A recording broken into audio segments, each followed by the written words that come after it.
Bom dia a todos, graça e paz do Senhor Jesus seja com todos nós. Uma ótima terça-feira para todos. Hoje é dia 7 de março de 2023. Seja muito bem-vindo ao nosso devocional de hoje. E nesta terça-feira vamos dar sequência à nossa maratona de leitura bíblica, avançando pelo livro do profeta Jeremias. E hoje nós vamos falar de Jeremias capítulos 4, 5 e 6. E o tema devocional de hoje é um tanto diferente, né? É um retrato trágico. Eu quero ler o texto aqui para exemplificar o porquê escolhi esse tema para o nosso devocional de hoje. O versículo que eu quero ler é o que está em Jeremias capítulo 6, versículo 14. Está no finalzinho aqui de todo um artigo, né, de todo um contexto anterior. A gente vai entrar nisso, mas deixa eu ler o texto logo, porque aí a gente começa a conversar. Jeremias, capítulo 6, versículo 14, diz assim: eles tratam da ferida do meu povo como se não fosse grave. Paz, paz, dizem, quando não há paz nenhuma. Isso é um retrato trágico, né? Eu tô rindo aqui, mas é de nervoso. Brincadeiras à parte, por isso escolhi, né, esse tema, um retrato trágico, porque de fato esse versículo sempre mexe muito comigo.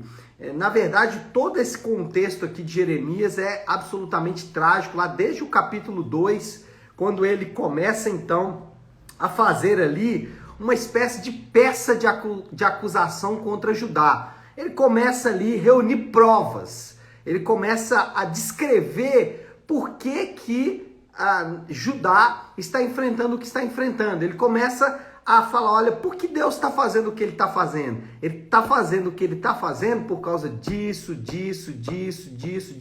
E Jeremias não economiza.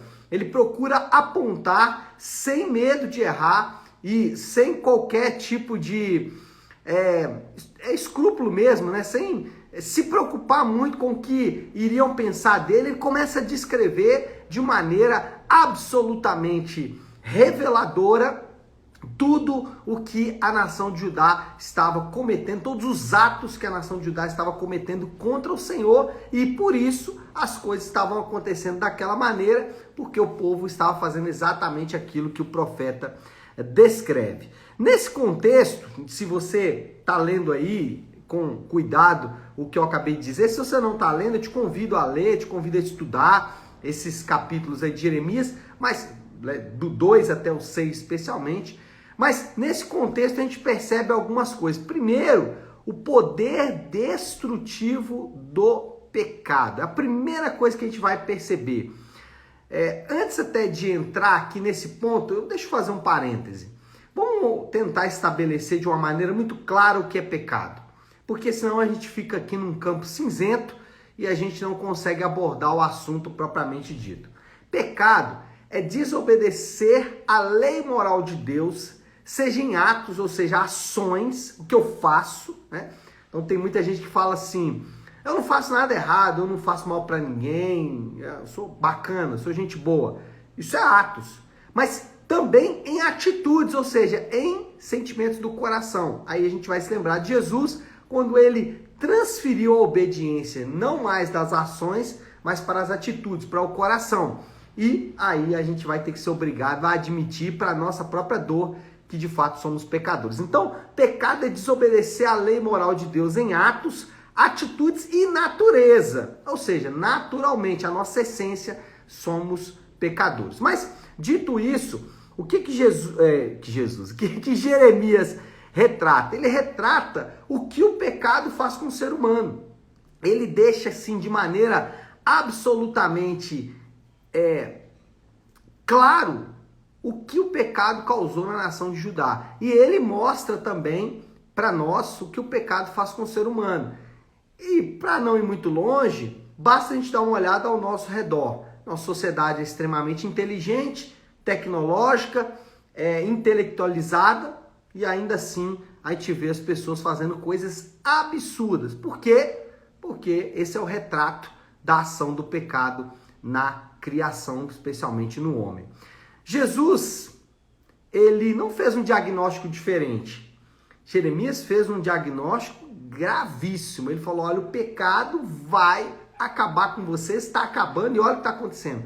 Jesus não foi diferente. Jesus manteve a mesma pegada, manteve a mesma capacidade de diagnosticar os efeitos do pecado, tanto quanto os profetas. Né? Jesus mostrava, por exemplo, as enfermidades, as ações demoníacas, os descontroles da natureza, a maldade no coração do homem. Então Jesus, ele não fez um diagnóstico diferente do profeta Jeremias. Ele falou, olha, o pecado está acabando com vocês. Eu poderia citar vários exemplos aqui, mas eu vou dar o exemplo do homem que foi baixado por 4 amigos no telhado, um deficiente, né? Um deficiente não é bem a palavra boa para usar, mas alguém com alguma incapacidade física. E aí, o que Jesus faz? Os teus pecados estão perdoados. E alguém com uma incapacidade física ouvir isso não faz muito sentido. Mas o que Jesus estava querendo mostrar exatamente são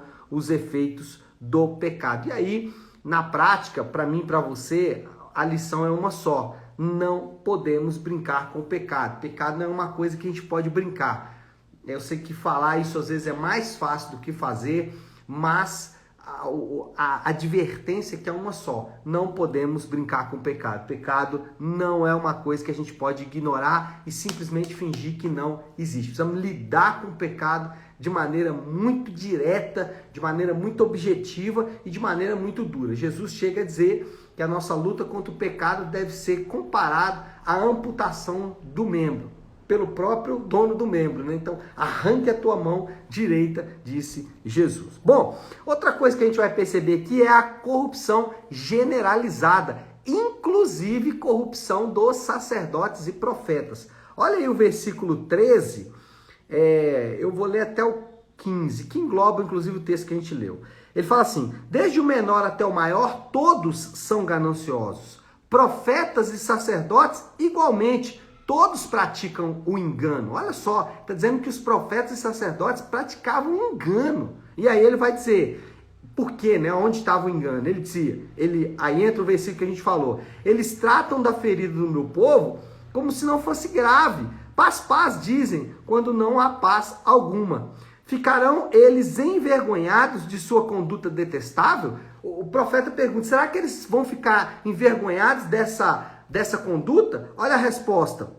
Não, eles não sentem vergonha alguma, nem mesmo sabem corar. Gente, esse versículo é um negócio assim absolutamente impressionante. O profeta fala, todo mundo está em pecado, destruindo e tudo mais. Inclusive os sacerdotes e profetas, que deveriam ser aqueles que protegeriam a palavra de Deus. E ele fala assim, eles são agentes do engano, eles praticam o engano. E aí o profeta fala onde eles praticavam o engano. Onde estava o engano deles? Eles diziam paz, paz, quando não há paz alguma. E, mais interessante, diante da acusação do profeta, o que eles deveriam fazer? Arrepender. Mas sabe o que eles faziam? Sequer coravam. Né? Não ficavam nem vermelhos, não sentiam vergonha. É isso que o profeta vai dizer. Jeremias não exclui ninguém. O tom aqui é de extrema urgência.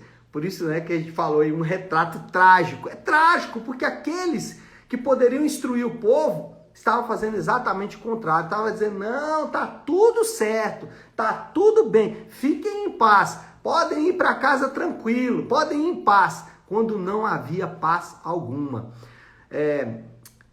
A ideia aqui é dizer que aquilo era tão entranhado entre eles que estava meio que enraizado na própria cultura, na própria religião. Paulo, ele chega a afirmar que todos pecaram e foram destituídos da glória de Deus. Também em Paulo, Romanos 3:23, a ideia é de urgência. A ideia é de falar assim, olha, não tem ninguém que vai escapar. Não tem ninguém que pode fugir da ira. Não tem ninguém que pode ludibriar o Senhor. O tom aqui é de uma urgência absoluta, tanto em Jeremias como em Paulo. Não há diferença entre os escritores do Novo e do Antigo Testamento.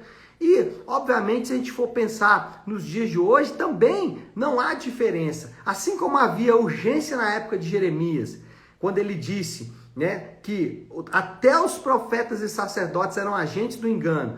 Assim como havia urgência em Paulo, quando ele diz todos pecaram e carecem da glória de Deus, né, e foram destituídos da glória de Deus, aliás, né, e carecem da graça de Deus, carecem do Senhor, assim como havia urgência nesses dois personagens, há urgência hoje também. Então nós precisamos notificar as pessoas e também receber a advertência quanto à nossa real situação.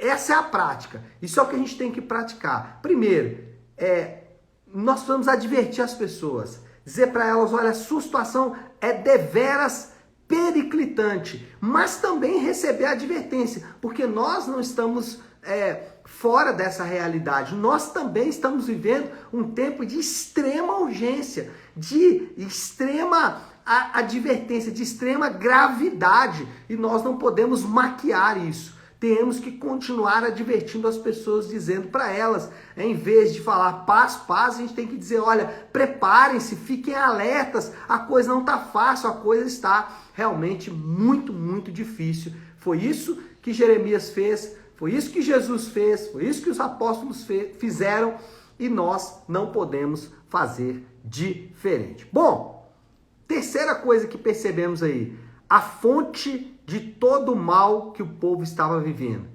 Eu já disse que pecado, né, é a fonte primária, mas olha só, havia um desdobramento disso, um sintoma, uma febre. Versículo 19, diz assim, ouça, ó terra, Deus falando mais uma vez, né? Ouça, ó terra, trarei desgraça sobre esse povo, fruto das suas maquinações. Olha que interessante, Deus vai trazer desgraça, mas é fruto do que os homens praticaram, porque não deram atenção às minhas palavras e rejeitaram a minha lei. O Senhor está falando ali de maneira muito clara que a fonte de toda a desgraça do povo era uma só, a desobediência à lei de Deus. Paulo afirma que a lei de Deus ela funciona como nosso tutor. Como assim a lei de Deus funciona como nosso tutor? Quando olhamos para a lei de Deus, e aí a lei de Deus, obviamente que o profeta Jeremias, ele está falando da lei como um todo, né? Ali no cenário de Jeremias, ela era a lei religiosa, né? Cerimonial, mas também a lei moral e a lei civil, a lei da própria nação. Quando Paulo fala da lei, lá como tutor em Gálatas, ele está tratando, obviamente, da lei moral de Deus. A lei moral de Deus, ela pode ser resumida nos 10 mandamentos. Ou se você quiser também ampliar um pouquinho o entendimento no Sermão do Monte. Jesus fala sobre ela. O que acontece? Quando olhamos para essa lei, e aí eu vou pegar o exemplo de Jesus, quando ele diz assim, que a lei diz não matarás, mas Jesus diz, aquele que pensar no seu coração o mal contra o seu irmão, odiar, for rancoroso e tudo mais no seu coração, já pecou. Ou seja, a ideia ali é mostrar que ninguém escapa de desobedecer à lei de Deus. E aí, esse é o legal. Por que a lei é o tutor? Porque quando observamos que não conseguimos cumprir, nós nos curvamos pedindo misericórdia para Deus. Nós nos curvamos pedindo para que Deus nos dê graça. Nós não conseguimos obedecer e aí clamamos por misericórdia. Isso é de fato crer em Jesus, é confiar que Ele vai nos perdoar, vai nos capacitar a cumprir a lei de Deus e vai trazer arrependimento ao nosso coração. Então, quando a Bíblia diz de fé e arrependimento, é exatamente nesse ponto. Quando olhamos para a lei de Deus, não conseguimos obedecer e confiamos na obra de Jesus para nos ajudar. E principalmente, confiamos na obra dele para socorrer a nossa necessidade que temos de arrependimento de pecados. A moral da história aqui, diante de tudo isso, é que o retrato do homem sem Deus é pavorosamente real. Quando olhamos para o retrato que Jeremias pinta, se formos honestos com nós mesmos e com a nossa sociedade, vamos perceber que Jeremias estava apenas retratando o que nós estamos vivendo nos dias de hoje. E o Senhor providenciou o caminho de restauração em Jesus.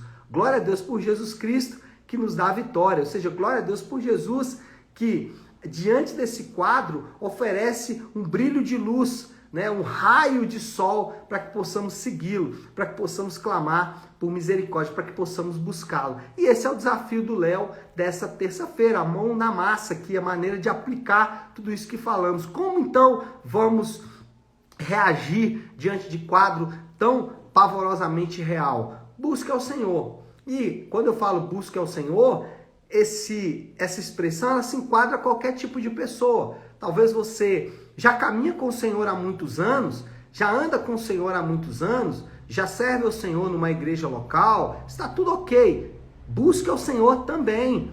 Porque, como eu disse, pecado é desobedecer à lei de Deus, inclusive no coração e na natureza. Então nós precisamos buscar ao Senhor em todo o tempo, mesmo que você já tenha anos e anos de igreja.